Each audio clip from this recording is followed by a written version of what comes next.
Hello and welcome to India Interacts. We are gathered at the Mahatma Gandhi University, Kottayam. Today we are going to discuss which of the two models of development, the Kerala model of development or the Gujarat model of development, is good for rest of India. The Kerala model of development is unique. Its premise is that you can achieve human development goals even with modest levels of economic goals. The Gujarat model, on the other hand, is based on laissez-faire economics, and it believes that if there is high growth, people will be pulled out of poverty automatically. The Gujarat model of development has been in news lately because of the national ambitions of its Chief Minister, Mr. Narendra Modi. He wants the states of India to emulate him and the Gujarat model, and he sees the Gujarat model as something that he is personally responsible for. What is there to learn from the Kerala model or the Gujarat model?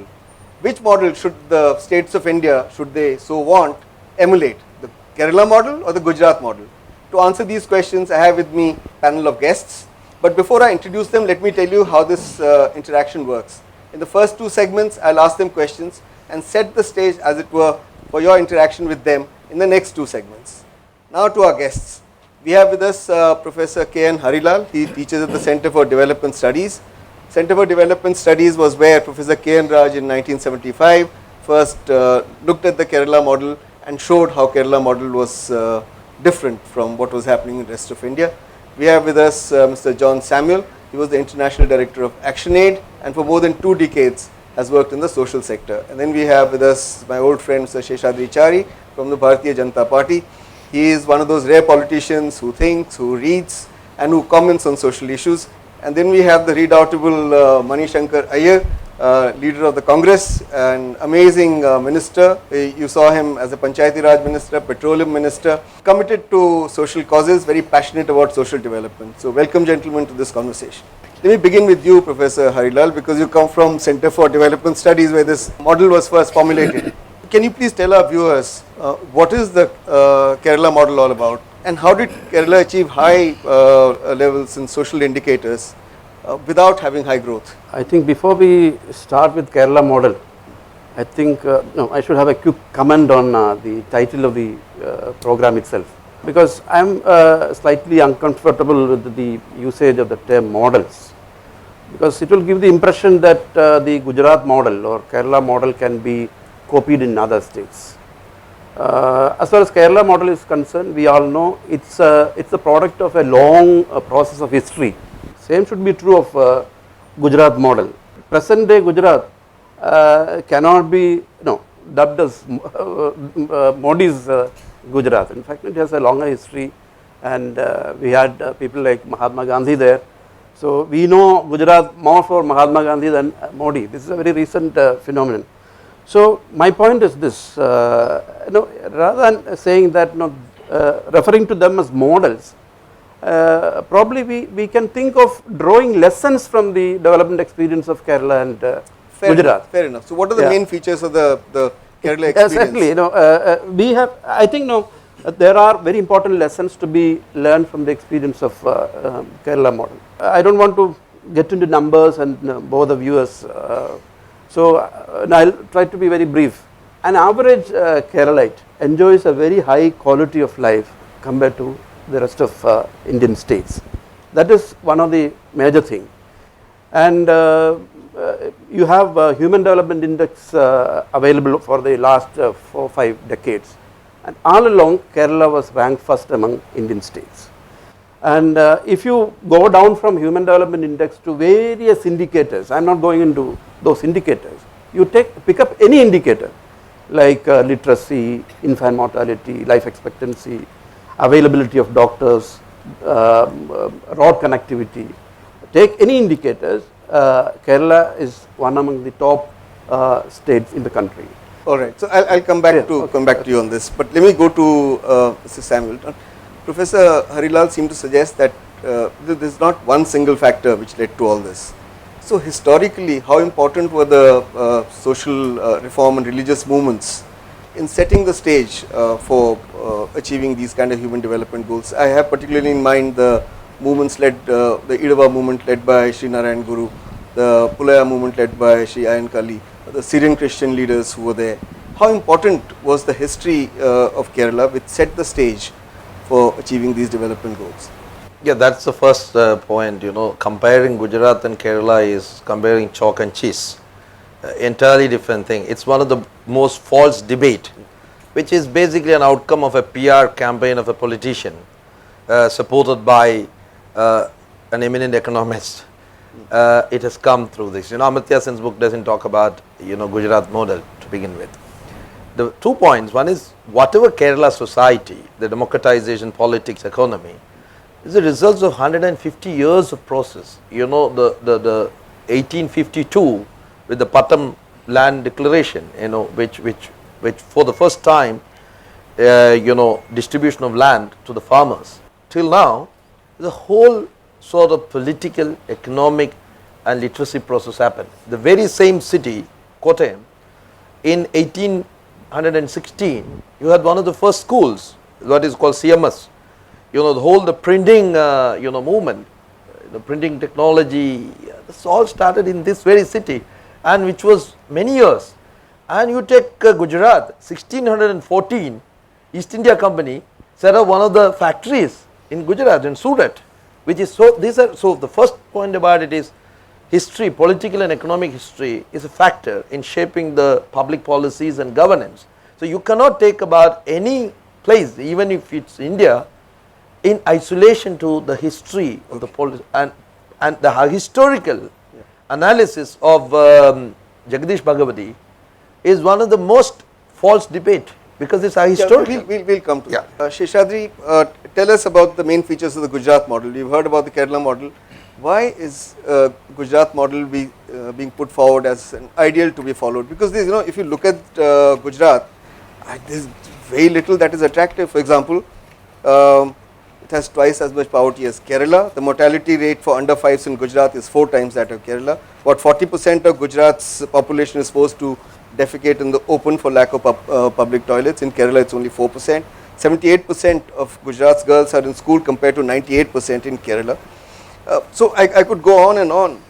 So Gujarat, for all of Mr. Narendra Modi's chest thumping, remains behind Kerala on social indicators, and yet we are being asked to follow the Gujarat model. Why? We are talking of a Gujarat model and a Kerala model on the basis of what the discussions that took place between Amartya Sen and Justice Bhagavati. Jagdish not Bhagavati. Justice, Jagdish Jagdish Bhagavati. Bhagavati. That's much recent. That's much recent. People have been talking about the Gujarat model even earlier. See, if people have been talking about Gujarat model, obviously there is a lesson in it that when people are comparing Gujarat model with say Kerala model or Tamil Nadu model or Maharashtra model, that means there is a model in Gujarat. What is it? That on the basis of that model, they are comparing that model with other states. So what are the main features of the Gujarat model? I'll tell you, this is what Amartya Sen has to say. It is a mistake to take any state as a model. So if you are going to go by what Amartya Sen said, we are not comparing models, and I fully agree that there cannot be a comparison between two models for various reasons. So, but if we have to take the economic indices of Gujarat, then again Gujarat has had a different kind of history, and under the present Modi government, it has also added to its facilities by giving priority to the expansion of its physical infrastructure, particularly roads, and by offering a comparatively efficient bureaucracy for business purposes. This is what Amartya Sen has to say about the Gujarat model. Therefore, there are certain plus points in Gujarat model, there are certain plus points in the what we call the Kerala model. In fact, if you have to understand the Kerala model, the most important thing that we should remember is the pioneer of this so-called, I am not calling it Kerala model for various reasons, but for the sake of discussion, let us say Kerala model. The most important person who has to be understood and who really paved the way for the Kerala model was E.M.S. Namboodiripad. Now, E.M.S. Namboodiripad had a history, his social behavior, his social outlook, because of his involvement with Yogakshema Sabha and then the communist movement. And when he started thinking about the so-called Kerala model, he did not speak about Kerala model, but whatever he thought about Kerala was actually as a reference or as against the Nehruvian model of industrialization in this country, which again Nehru also incorporated from the Russian model. Alright. So from Russian model, you go to Nehruvian model, as against the Nehruvian model, there is EMS Namboodiripad model, and then what developed is what we call the Kerala model. Yeah, today. yeah, but I'm saying on, these if are you are all saying different these models aspects. are not These are all different replicable, aspects that we should but remember. Seshadri, if you are saying these models are not replicable, then I think somebody should go and tell Mr. Modi that don't go around talking about, you know, what I'm very sorry. I'm Gujarat sorry. has If done you are- and if how you- Gujarat if you should be want to- emulated. If you want to have a subjective discussion, I think it is better we have a subjective discussion of whether Narendra Modi is good or bad in a different debate. But if you are going to discuss economic models, what I am trying to say is, you cannot differentiate between one model and the other model and effectively conclude no, that this model is good and this model is bad. Let me cannot say that. Let me take this question to Mr. Manishankar Aiyar. What are the key lessons that one can learn from Kerala's experience of development? And are there any lessons to be learned from Gujarat's experience of development? Oh yes, I think for once, let me be the one who answers the question you've been trying to put all our panelists and not getting an answer for the last 15 minutes. Absolutely. I quote Neera Chandok from an article she wrote in the Economic and Political Weekly of 8th December last year. I think she sums up the point that you wish to make very well. She says Gujarat is a high globalizer but lags behind on well-being, whereas Kerala is a reluctant globalizer but performs best on literacy and infant mortality indicators. Growth, she adds, without human development is hollow. Democracy without minority rights is tyranny. And I think that sums up the difference between the two practices, if you don't like the word model, the Kerala approach to economic development and social development on the one hand, and the Gujarat approach.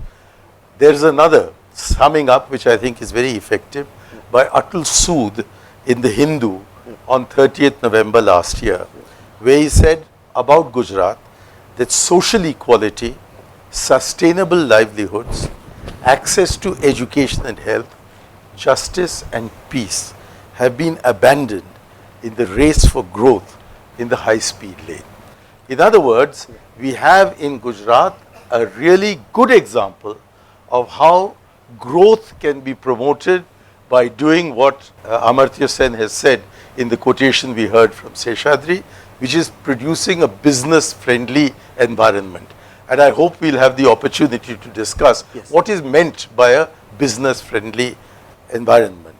But use also the power of the state to provide a number of things free to industrialists, even if it means a heavy burden on the state exchequer and they call incentives, and for future generations. They call incentives, and what you give to the poor are called subsidies. So Well, subsidies are bad and that, incentives that are I good. think is a criticism you could make of the central government. So I don't want to put it exclusively to Gujarat. What I mean is that here in Kerala, there is a lack of interest in promoting growth through international or even domestic investment compared to the interest that is being devoted to social indicators of growth plus participative development. I think the importance of Panchayati Raj in the model of Kerala has to be emphasized because it is in contrast to Gujarat. And here, if I may just add in a personal grudge of mine, when I was Minister of Panchayat Raj, I was welcome to every state of the Indian Union, except for Gujarat, which just refused, despite the pleading of the Gujarat Panchayat Minister, to allow me to come in and examine how Panchayat Raj is functioning on the ground. We need to take a break at this point. We'll be back with this interesting discussion after the break. Don't go away.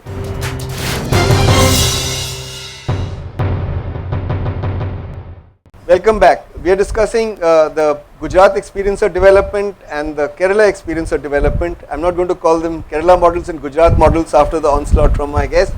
And we're trying to see what are their comparative advantages or disadvantages. Let me come to you, Professor Harilal. Now, one might criticize Gujarat for its social indicators, but what do you have to say to Jagdish Bhagwati and Arvind Pangadia, who take the National Sample Survey Organization data on expenditure and actually show that inequality in Kerala is the highest in India? It's true. Inequality is growing in recent times.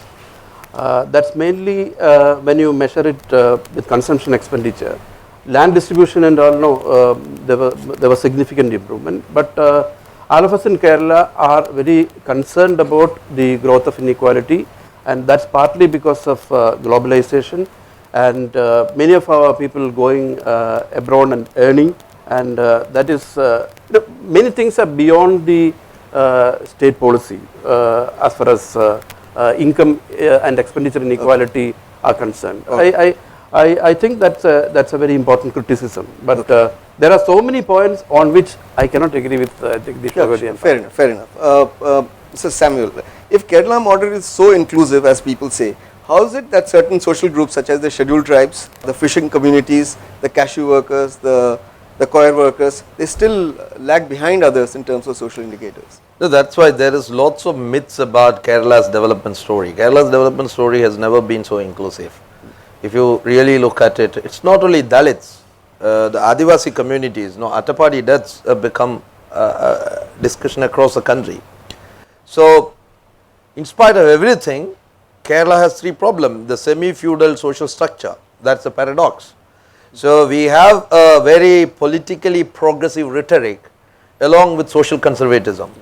Women's empowerment, data very good, but women's empowerment in Kerala, I often observe, it starts at 7 a.m. and ends at 7 p.m. or 6:30 p.m. precisely.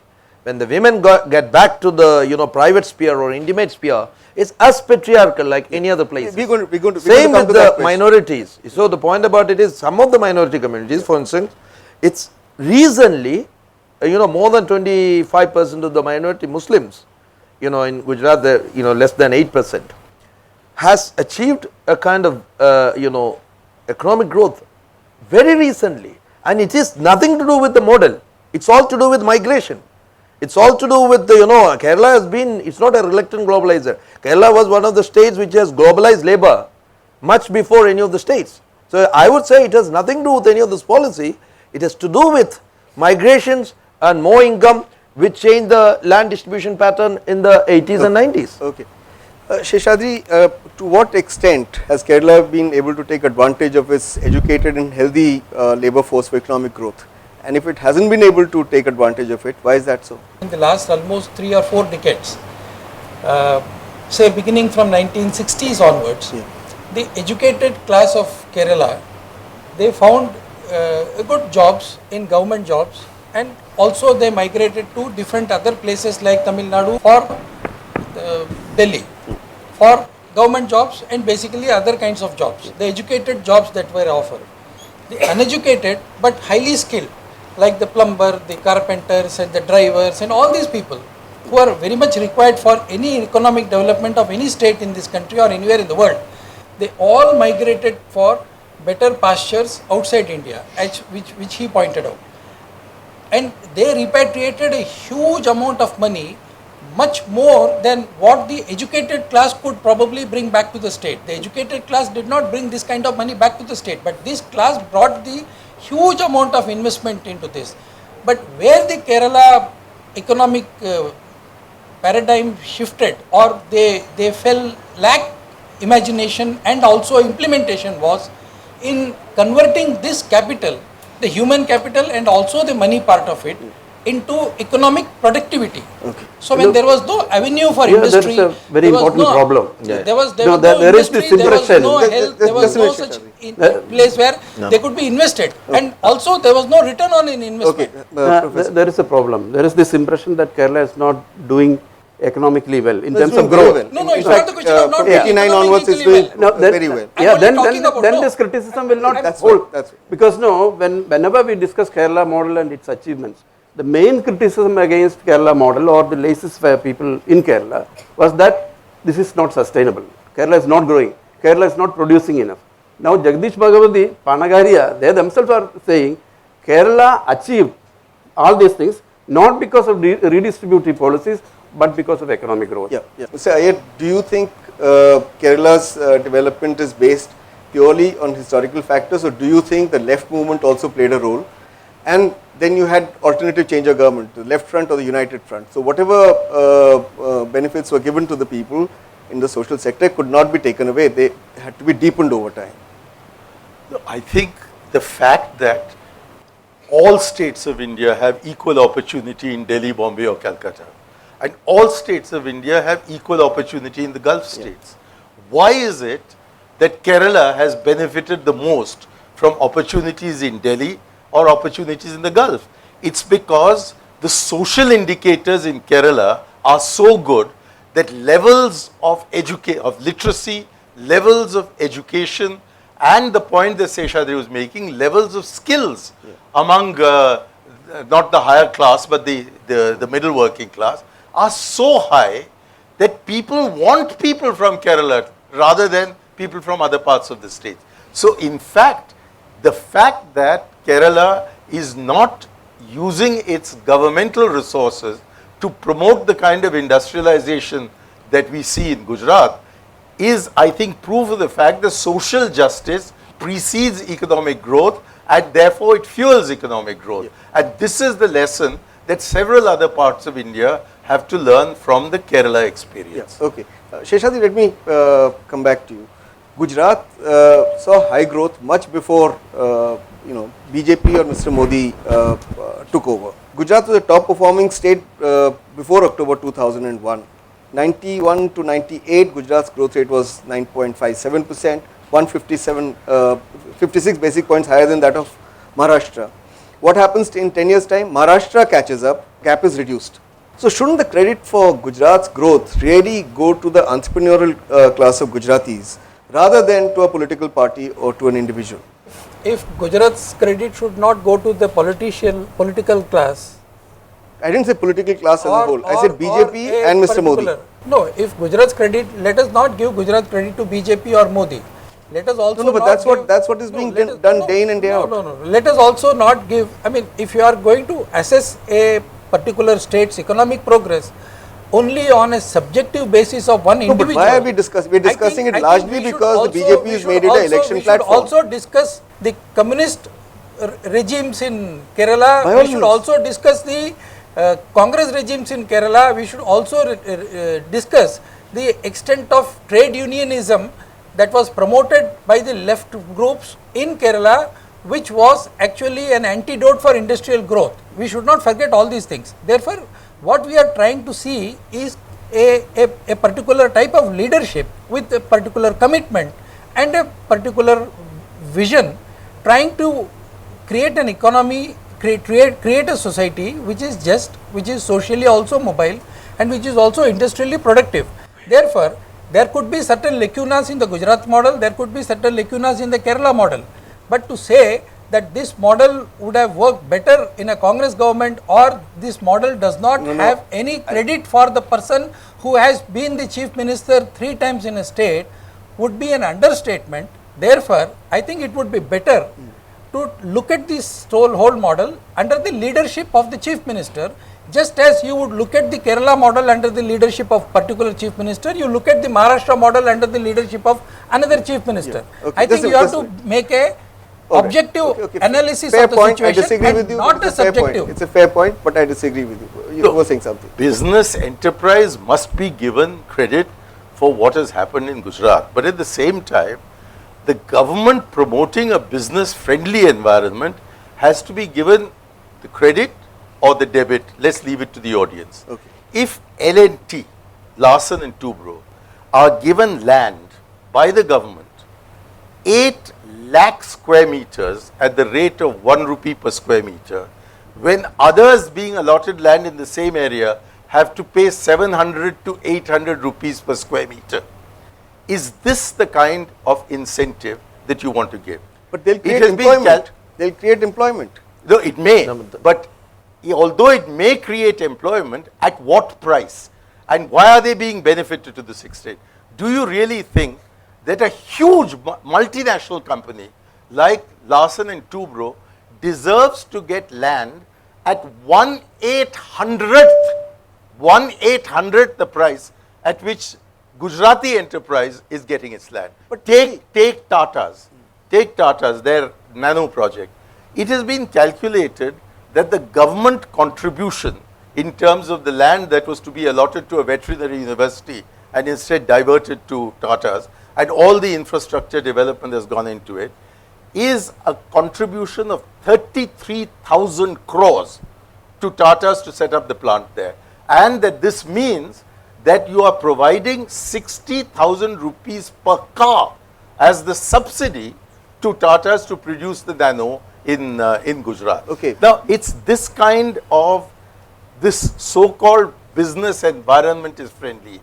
You go on and on out of your way to provide these incentives to private industrialists, especially large industrial houses, but it overloads the budget. The debt, the public debt in Gujarat has grown from 10,000 crore in the year that the BJP took over to the present level of 1.76 lakh crore. Mr. And this Aiyar, means, Mr. Aiyar, sorry, before this you- means that the per capita debt of every Gujarati is 23,000 rupees, and the interest being paid on that is 34.5 crore per day. Now, this is the kind of mortgaging of the future of Gujarat It's all very in order well, to it's promote all private very, industry all development very well in for you Gujarat. to quote these figures, but your own government, by setting up special economic zones, and why did the need for the new land acquisition bill come? Because your government in Delhi was doing precisely this, taking away public land, handing it over to private enterprises. And therefore, the outcry within our party. No, it was because of the mass the movements. outcry Because with- of the mass movements. Wait a minute. That's where The Kerala outcry- model Let stands me different. finish my sentence. The outcry within my party, starting at the level of Rahul Gandhi and spreading across all sections of society, was such that we had to produce a land acquisition bill which will prevent this kind of business friendly environment from being created. in Okay, this you wanted to say the something. Initial, No, I just- initial let industrialization John process Samuel was speak, I'll started come in to you. Calcutta. Industrialization process was started in Calcutta. It spread to Tamil Nadu. It was in Maharashtra. It was in Bombay. It was in all other areas around Maharashtra and Bombay. But what's the point you're making? The No, most important element that happened was, if you run after an industrialist, take a stick and beat him black and blue in Calcutta, as we saw. I mean, I don't think it's that's- not the that's kind what of- Mr. it's not Aiyar the is kind saying. of He's not saying environment that that. he wants. Number To be one. fair Number to him, two, he's not saying that. number two, I know of an industrialist who wanted to put up a rubber tire manufacturing unit in Kerala, but he did not find land here. So There he is had no to go land back. here. No, Let me come to Mrs. But Samuel. that's Yeah. precisely the point. Look at the population density of Kerala and Gujarat. Look at the minerals wealth of Gujarat versus Kerala. That's why I said you cannot compare. But let me disagree on 2 points. And one thing is, you yourself said, it's, on the one hand you said that don't personalize as Modi. You also said it's because of EMS, which I don't agree, because the personalization without an understanding of the underlying political process, and in Kerala, as you rightly said, the social infrastructure is so good. And the point about Kerala is 2002 model of Gujarat still remains a question mark. Is it that model? And that is precisely, and that's a because I am different area saying we're going economy, this is a precise point Jagadish Bhagati failed. You cannot discuss economy without talking the underlying politics. And the politics of exclusion in Gujarat is the biggest threat faced by this country. We've run out of time on this segment. We'll be back with this discussion after the break. Don't go away.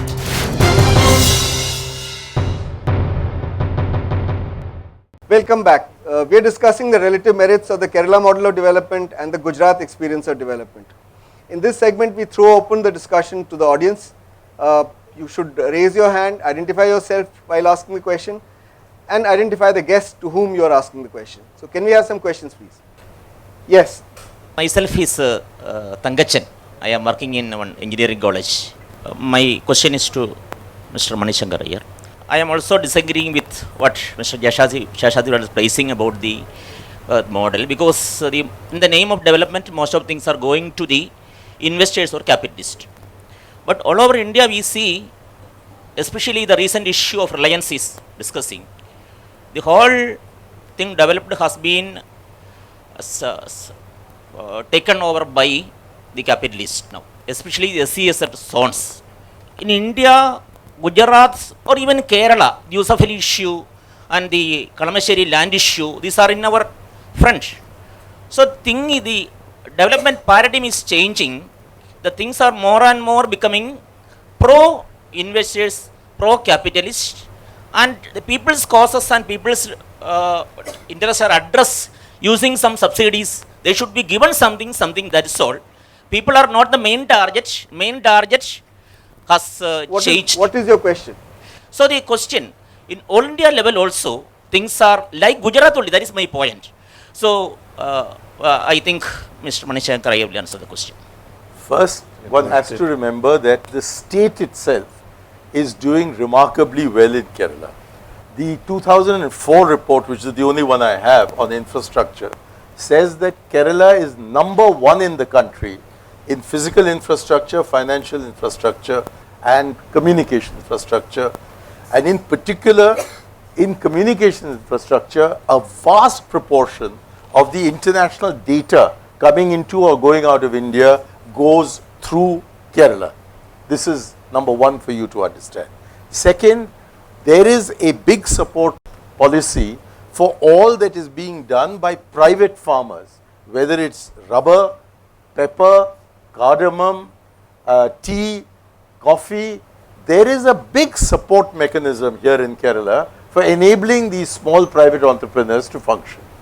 And when it comes to big tea estates, I just come from Munnar, and I have seen an astonishing example of Tatas pulling out, but all their own workers taking over the company, somewhat reluctantly to begin with, but each of them put about 3,000 rupees in order to keep that tea estate functioning, and it is functioning today, and almost all of them have received back in dividends more than they initially invested.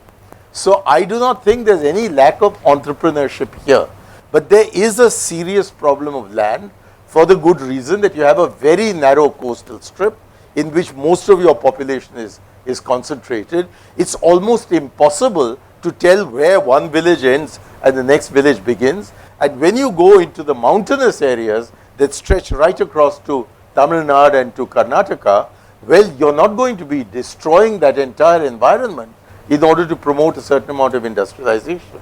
I think what is sensible about Kerala is that you have valorized the most important resource you have here, which is the people of Kerala.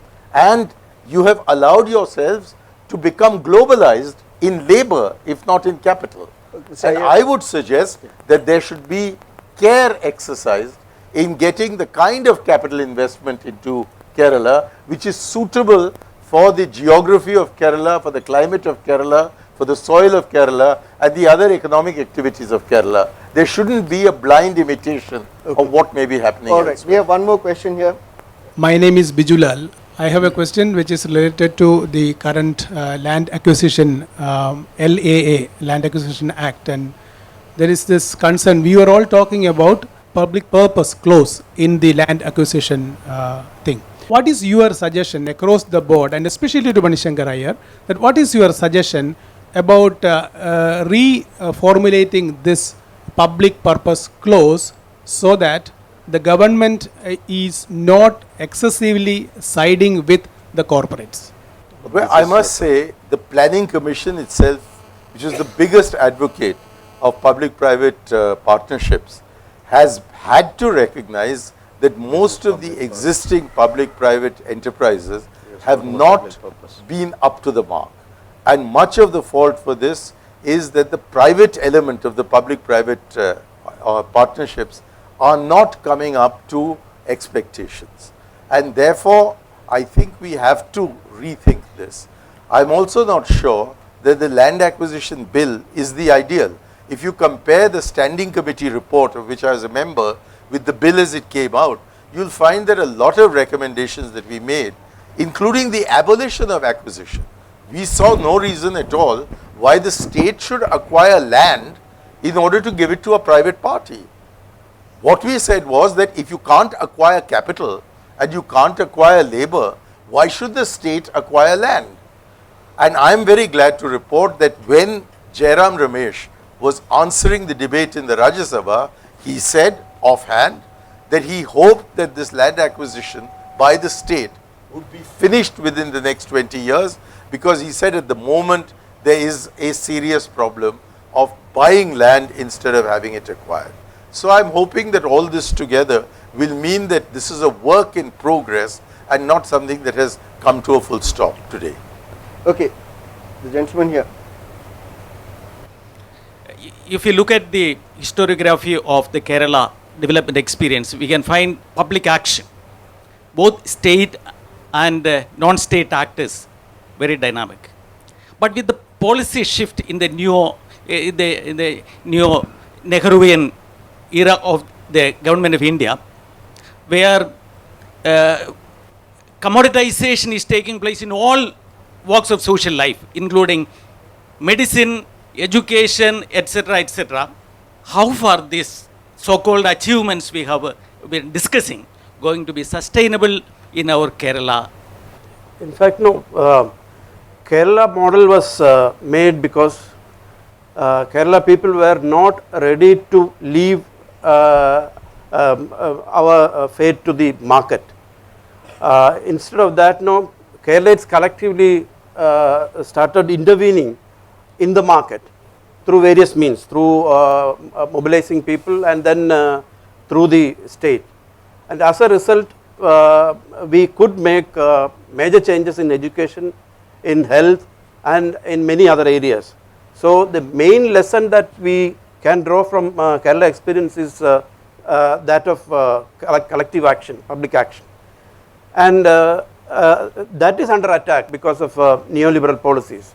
One major challenge that Kerala will face in the future is this: whether the model of collective action can be sustained under the kind of national consensus which is emerging, which is in favor of neoliberal policies, which will be against the spirit of collective action. So John Samuel, I have a bit of a difference about everything putting in Kerala because of neoliberal policies. The fact of the matter is, you know, Kerala economy and political process is very fragile at the moment.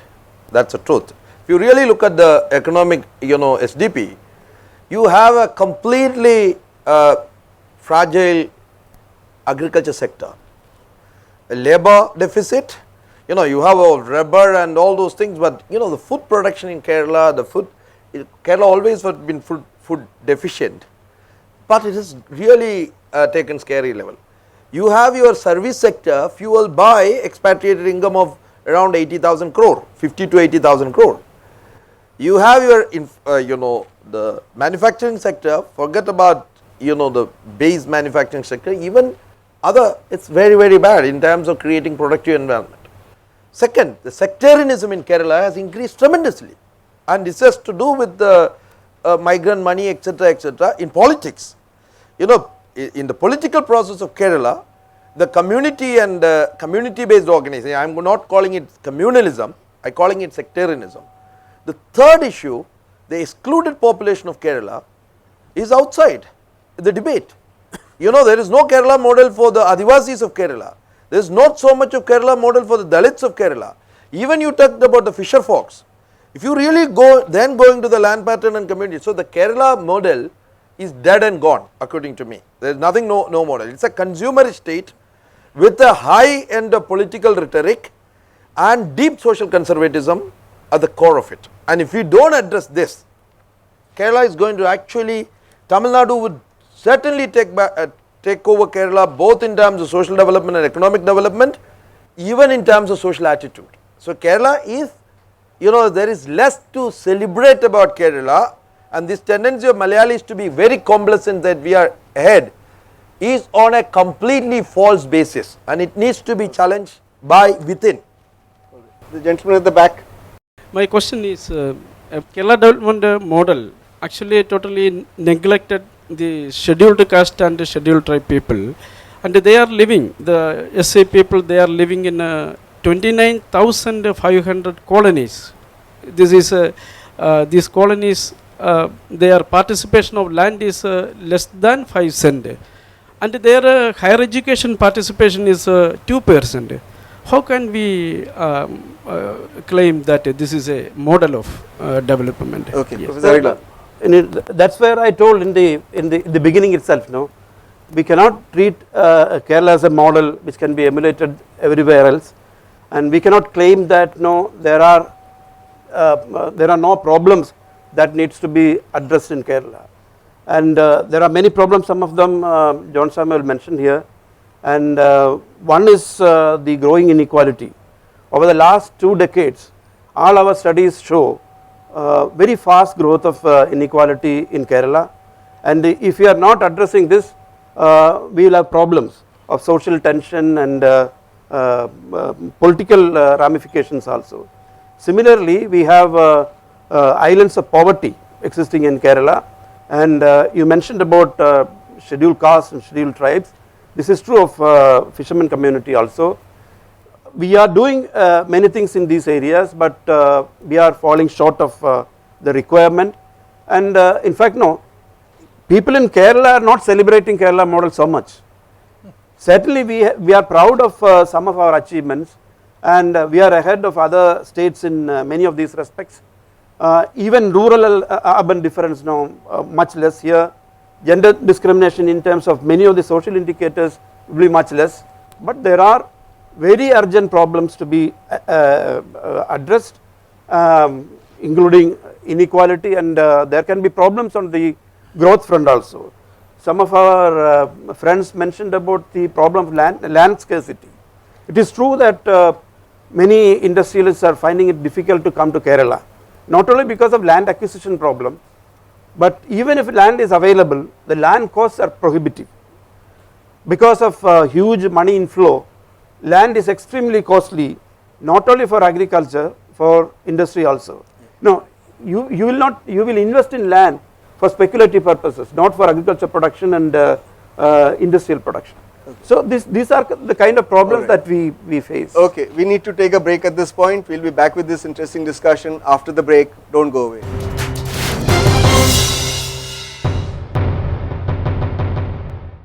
Welcome back. We are discussing the Kerala model of development and the Gujarat model of development, and trying to see whether anything can be learned from these models of development, and we are taking questions from the audience. So any questions please? The gentleman right at the back. Myself, Shiraz Shanawaz. I'm a student of MA International Relations and Politics at MG University. I have a question to both Manishankar Aiyar and to Mr. Harilal. So the question is about the return on investment that has been made by the government over the public, and for the investment. As like Manishankar Aiyar, so you have said that the government should make more should give more incentives to the industrialists and others for the development process. Another aspect is about the Kerala model of development. The thing is that sir, the investment, Harilal sir, the investment made on the public, on the social aspects, it's a question about the return. I mean, after all these years, it's still a question that we haven't earned much in the matter of the state GDP. I mean, while we compare about our per capita income over the people in our state. Okay, all right. So the question to Mr. Manishankar Aiyar is actually completely wrong, because he never said that state should subsidize industrialists. But Mani, do you want to say something on it? The fact that Malayalis are preferred to other Indians for employment in the Gulf as well as in other parts of India is a clear demonstration that the 40 or 50,000 crore rupees that you are getting by way of remittances from outside has to be added into calculating what is the return on social sector investment. Insofar as physical infrastructure is concerned, Kerala back in 2004 already had the highest degree of ranking in infrastructure in India as a whole. Yes, it is true that there is a potential for growth here by availing of your long tradition of international commerce, your long tradition of being open to the world and the world being open to you, as also to the very strong traditions of secularism in Kerala. Yes. Now, if you were to leverage all these, then I think the returns on public investment would come in a way other than purely the accounting system of seeing whether if you invest in a school child, when are you going to get the returns, and claiming that there is no return on that. The fact is that Kerala has been able, through successive governments, to maintain its financial viability, notwithstanding the fact that what it is spending on health and education and the participation of people in the growth process is far higher than comparatively in any other state of India. Take Gujarat. as the counterpoint. At a time when it is the second or third or fourth fastest growing economy of any state in India, their expenditure on health has come down from 4.5% of the budget 15 years ago to 0.77% today. It is the second lowest.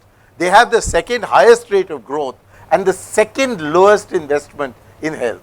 Now, is this the kind of model that you are looking for? I can understand that you as a young man would like to get employment in Kerala against investment in Kerala. But if the price for that is that you are not educated and can't get into MG University, would you still be in the running? And where are you being demanded? The Gulf is demanding you, Delhi is demanding you. And so if Kerala is not demanding you enough, don't worry, you're going to be doing well in the world because you've been given such a firm grounding here in Kerala. Just a minute, quickly. I'll give you some data if you want to have data on return on investment. Now, Kerala's out of Kerala's total income, 30% is coming from abroad. That is being brought by Keralites working abroad, and this is the rupee part of it. More interesting is the foreign exchange part of it, which is very important in the current context. And all this money is going to the kitty of Government of India's foreign exchange earnings, which is a very important thing. It's a kind of spillover to the national economy because of investment in human resources. Okay, point well made. But Seshadri, you want to say something? In other words, whether you are educated or not, you can make a living in Gujarat, but that is not exactly what you can make in Kerala. That is what we are all trying to say, probably. Yeah, so I'm sorry if that why is are that, the Gujaratis not being chosen for employment in the Gulf? Please answer that. And as far as Gujarat, but they are doing all the business, by the way. They are doing all the business, and some of the maximum number of investments that have been made in all this business in Gulf is also by Gujaratis, and some of the wealthiest businessmen all over the world, including the USA, is Gujaratis. And if you don't trust me, go and ask any Gujarati businessman. Even the president of USA had to be afraid of Gandhinagar, Ahmedabad, Bangalore, Hyderabad. He did not say that Kerala is going to threaten our jobs, Kerala is going to threaten our economy. No, that is not what he said. But the most important thing that Gujarat has been able to do is not only industrialization, but also on social sectors.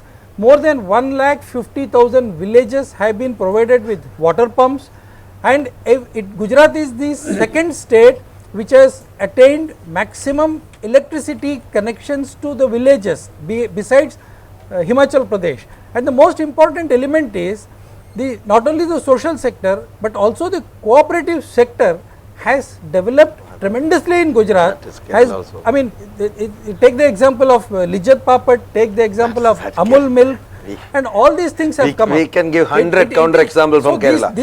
These things, I'm not saying these things are absolutely unique only to Gujarat. These things are unique to Maharashtra also, these things are unique also. Yes. But what is more important is, there has been an all-round progress. There has been an all-round progress. Nobody has any quarrel about the entrepreneurship of Gujarat. At the same time, there are certain areas, grey areas, just as there are grey areas in Kerala, there could be grey areas in Gujarat also. So we are not comparing these models, but we are only saying that if there is a lesson to be learned, let us learn it from Gujarat and not look at the leader's face. John. I agree with that, but the only point about it is when we talk about whose Gujarat are we talking about? And this is fundamental. We are talking about Gujarat of India. No. Whose people? Sorry. No, that's the trouble. I am not talking about Kerala. I am not talking about Gujarat. I am talking about this. You have to talk about the political economy of growth. If 2% or 1% of a community who have been in business or trade earn, Parsis is a very minority community. Gujarat has done very well in terms of manufacturing, but if it doesn't transform the lives of the people, I'm sorry, and if so very significant of the number of people get discriminated, it does not make a difference. And it is not, let's not talk on ethnic lines in this. There are extremely, what you call talented people from both. Gujarat has produced a number of great people of this country. We are talking about something different, and that is where I'm saying that, I would not say Malayalis. It's not because of Malayalis. It's because they have a certain sort of investment in skill development and in terms of employability, people take it. It's simple as that. Okay. Only one point I'll tell you on the counter to what Manishankar has said. You know, and here I'll have to give credit to Gujarat. Kerala's budget, look at the Kerala's budget and health. It's the liquor and it's the lottery. So, you look at the, So excise tax and the excise tax, but largely from the liquor. Liquor consumption is very high in Kerala. Gold consumption very high. Only a fraction of it is being taxed. And then lottery. And who takes it? So there are real questions which Keralites are asking about the structure of our budget, structure of our taxation, because we do not have enough money. State doesn't have enough money to invest in many of those projects. Okay, let me take this to Professor Harilal. So, do you agree that Gujarat has been able to manage its budget better, their fiscal discipline is better, their tax collection is better? I don't think so. You don't think so? I thought the figures actually show it's much better. In fact, no, in terms of the allegation that we are collecting more money from beverages. No, in fact, no, this is a kind of statistical illusion. What happened was, we used to sell most of our liquor through illegal means. But when the Beverages Corporation and the Civil Supplies Corporation started government-owned shops, the liquor business started becoming legal. And all the sales are made through legal channels. As a result, liquor is being sold, but that is coming up in the official data and tax is being paid. Okay. So this is one instance of sort of not trying to improve the tax collection. All right, let's take another question. The gentleman at the back in the striped shirt. Yeah. I wonder you couldn't consider Kerala just as a model or just as an economic model which achieved the international standard of living. My question, what all things can take from Gujarat to Kerala and vice versa? Okay, so what are the lessons that Gujarat can learn from Kerala and what can Kerala learn from Gujarat? Let us make an assessment of where we lack as a state, as an economy, as a people, as a part of entrepreneurship. What are the areas that we lack in Kerala, and what are the areas where there are grey areas in Gujarat model also, or Gujarat way of development. And I am not saying that Kerala has to learn from Gujarat or Gujarat has to learn from Kerala. We will have to make a total assessment of the economic progress and social progress done by all the states in the country, and it has to be done by the planning commission, and that would probably result in a better economic federalism. We have got political federalism today. States are more powerful than the center today as far as political federalism. I think you have answered the question, but we have not had the kind of economic federalism that can come up if we are able to prepare to learn from one another in these methods. Okay, the gentleman here. My name is KM Sidi. I am working in MG University. I am just wondering a paradoxical situation which you have raised with respect to why Keralites are preferred elsewhere, in the Gulf, in Delhi, in Mumbai and elsewhere. But why is that Keralites seldom prefer Keralites in Kerala, maybe within Kerala? As a result, we have more than 2 million migrant labor force within the state, and perhaps that has to be explained. I would beg of this audience to understand that social indicators are of the highest importance, that participation of people in the development process is of the highest importance, and to be beguiled by figures of investment or growth is to have a very distorted view of development. Okay, you made your point. Seshadri, quickly, because we have really overshot our time. I am reminded of a Tamil saying. It says, Matran Totrathu Malligaikku Manamundu. Means there is a flower on the other side of the fence, but if it is a flower, it has good smell and fragrance, accept it.